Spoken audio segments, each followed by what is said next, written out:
So ఒక army, ఒక Indian ఆర్మీలో సెలెక్ట్ అవ్వాలంటే ఎంత కష్టపడతారు. ఫిట్నెస్ టెస్ట్ అని, రన్నింగ్ టెస్ట్, ఎగ్జాము, ఎన్నో రోజుల నుంచి ఒక ఫ్యాషన్, ఒక కసి, మన దేశం పట్ల ఉన్న ప్రేమ, ఇవన్నీ చూపించడానికి అటాక్ చేసి, అంటే పర్టికులర్గా ఇట్లా పాయింట్ ఇప్పి చూసి మరి కాల్చీరు.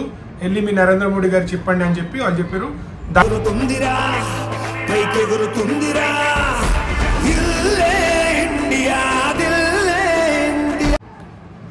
హాయ్ నమస్తే అందరికి. సో ఈరోజు టాపిక్ ఏంటంటే ఆర్మీ గురించి. అంటే ఇప్పుడు మన బార్డర్లో యుద్ధం జరుగుతుంది. సో పాకిస్తాన్కి మనకు యుద్ధం జరుగుతుంది. అక్కడ కాశ్మీర్ దగ్గర అటాక్ చేసి, అంటే పర్టికులర్గా ఇట్లా పాయింట్ ఇప్పి చూసి మరి కాల్చీరు. వెళ్ళి మీ నరేంద్ర మోడీ గారు చెప్పండి అని చెప్పి వాళ్ళు చెప్పారు. దానికి మన నరేంద్ర మోడీ గారు కూడా టైం తీసుకొని మంచి బదులు ఇచ్చారు వాళ్ళకు, వాటర్ బంద్ చేయడం. సో ఇవన్నీ సో జరిగింది. సో వేరే దేశాలు కూడా మన వరకు చాలా వరకు సపోర్ట్ చేసి, చైనా వాళ్ళకి సపోర్ట్ చేసింది. ఓకే, బట్ యుద్ధం జరుగుతుంటే అంటే ఈ మధ్య మన ఇన్స్టాగ్రామ్లో నేను ఎవరి వీడియో పెట్టాను. సో నాకు వాళ్ళు చాలా వీడియోలు వచ్చినాయి.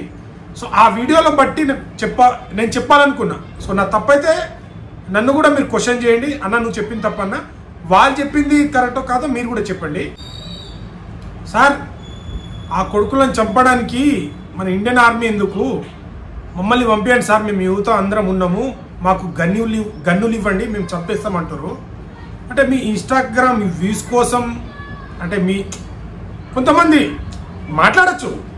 నేను మాట్లాడను కాదు, నేను మాట్లాడతాను. సో తెలియక తప్పు చేస్తాను, తెలిసి మ్యాక్సిమం తప్పు చేయడానికి అయితే నేను చేయనది. సో వీళ్ళు ఎలా మాట్లాడుతున్నారంటే, సో మాకు బందూకులు ఇవ్వండి, మేము వెళ్ళి కాల్ చేస్తాము, మన ఆర్మీని పక్కకు జరుపు.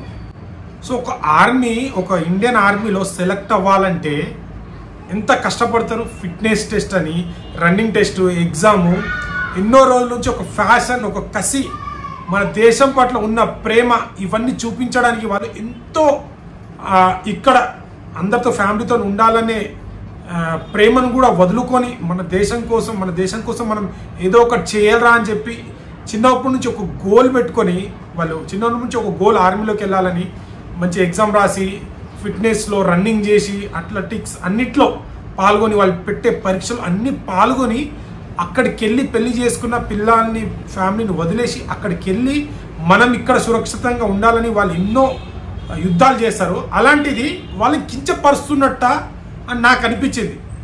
సార్, ఆర్మీని పక్కకు జరిపేయండి, మాకు గన్నులు ఇచ్చేసేయండి. ఎవరికి పడితే వాడికి గన్నులు ఇచ్చేస్తారా? దేనికంటే ఇప్పుడు అట్లా గన్నులు ఇచ్చేటోళ్ళు అయితే ఎంతోమంది యువత ఉంది కదా, అప్పుడే ఇచ్చేవాళ్ళు కదా. ఈ ఎగ్జామ్లు, టెస్టింగ్లు ఇవన్నీ అవసరం లేదు కదా.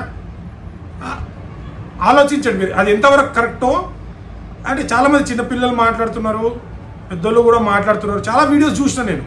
సో వాళ్ళని పర్టికులర్గా వీళ్ళని కాదు, కానీ ఇది ఎంతవరకు కరెక్ట్? ఇండియన్ ఆర్మీ అనేది ఒక సంస్థ, దాంట్లో చేరాలంటే కొన్ని గైడ్ లైన్స్ ఇవన్నీ ఉంటాయి.